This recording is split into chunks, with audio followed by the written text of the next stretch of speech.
giving each group of you a different era of history to research. And the question is, what impact did your era have on the modern world?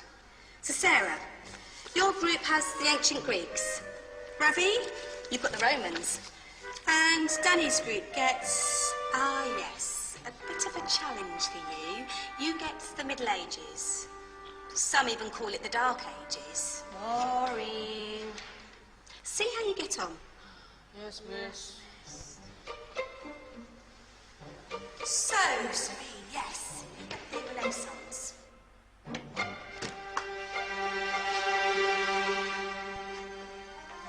Is that the librarian?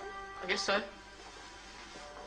How are the Dark Ages going to have anything to do with us? Excuse me. Sorry to bother you. What do you want? We need to find out what impact the Dark Ages had on the modern world. Never was a period of history so poorly named. Don't touch. It's priceless. And I suppose someone's been filling your head with the usual nonsense, eh? 1,000 wasted years. A black hole in history, am I right? Yeah, sort of. You see, it's always the same. You assume it was all mud, disease, death and destruction, with marauding mobs of barbarians ripping down the good of former civilizations, burning and plundering as they went. Nothing of any worth invented either, eh? Oh, no. Go on, Beatrice. Sorry to bother you. Come on, it's probably not worth it. Everyone knows that the Greeks and Romans invented everything anyway. Oh, did they now? And you're sure about that, are you? You know, I might just have something for you. You seem to be up for the task. I suppose I could. Follow me. I've got just the book for you.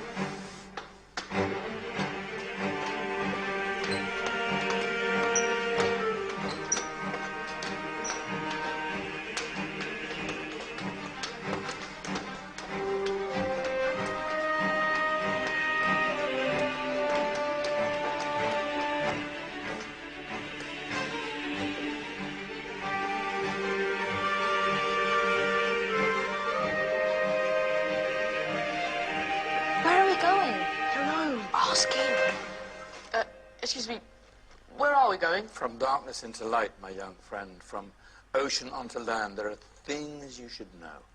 Oh, yes, indeed. Yes, indeed.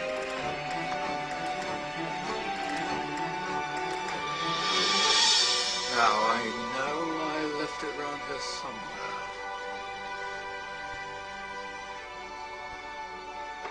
Ah! Here it is. Now, take a look. If you dare.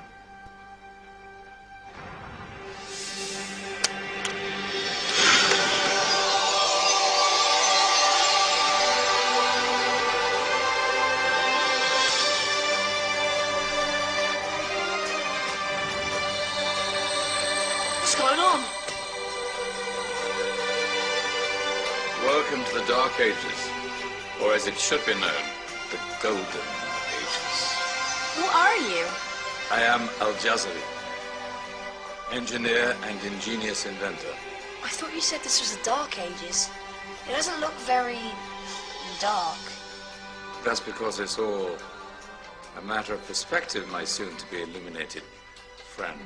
Of course, there are parts of the world that weren't dark at all, but in a civilization that stretched from Spain to China, the golden rays of discovery and invention shone over everything. What civilization? The Muslim civilization, my young friend. Through scholars and scientists of various faiths, some of the most important discoveries known to man were made at this time. Discoveries that drew on knowledge of the ancients, but have more connections with your modern world than you could possibly ever imagine. Like what? Well, all sorts of things. I've got to get a picture of this. I knew it was a good idea. Who are you?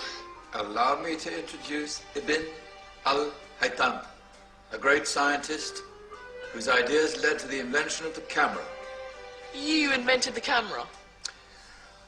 I laid the foundations for modern cameras by explaining how our eyes work.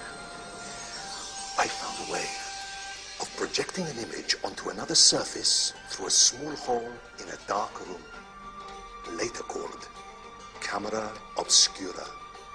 Think of all the things that evolved from this discovery. Cameras, cinema, all share the same principle. Cool. Look out below! Who's that?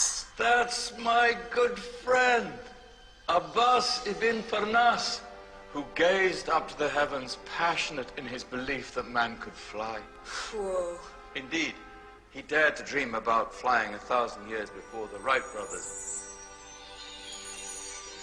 Do you know you all take your jet-setting holidays for granted, so it only seems fair to remember Abbas ibn Farnas. stand by. I'm ready for takeoff.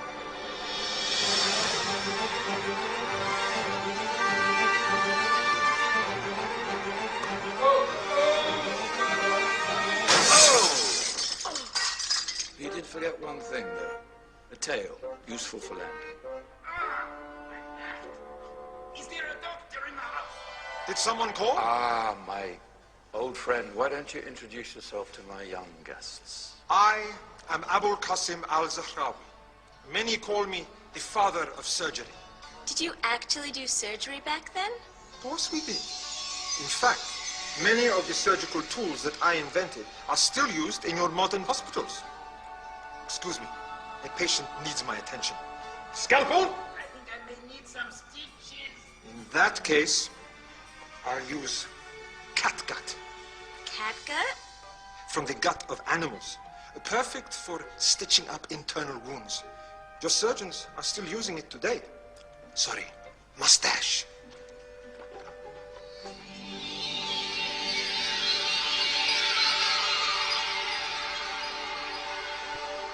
Who's she? That's Maryam al-Astrolabi, one of the many brilliant women of her time. She made sophisticated astrolabes. Astro what? Astrolabes. They show the sky and the stars on a small flat plate you can hold in your hand. Think of them as ancient calculating or timekeeping devices. Today you have your watch, your compass, satellite navigation, helping people and explorers travel the world. Science at its brilliant best. And all these things were developed during the Golden Ages. And that's just the tip of the iceberg. There were thousands of other inventions covering all areas of life, and in the years that followed, their influence spread across the whole of medieval Europe. So you see, it wasn't so dark after all. What about you? Me? What did you invent? Well, I don't want to be big-headed, but I made some groundbreaking advances in engineering. I suppose my most significant discovery converted rotary motion into linear motion using a crank and connecting rod. It's essential in pumps and engines. In fact, I've no idea how the Industrial Revolution could have happened hundreds of years later without such a device. Not that I ever get the credit I deserve.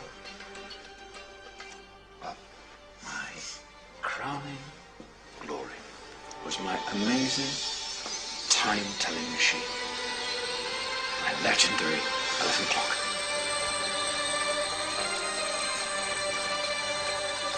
It's a clock. Yes.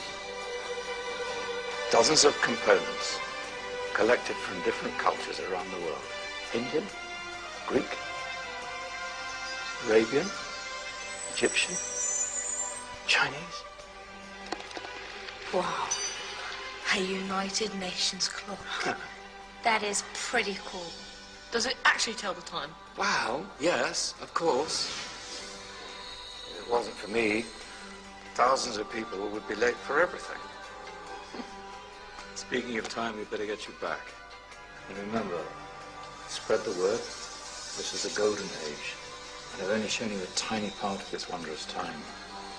There are countless other scientists and inventions directly connected to your modern world. You're just going to have to find out for yourselves. No, wait.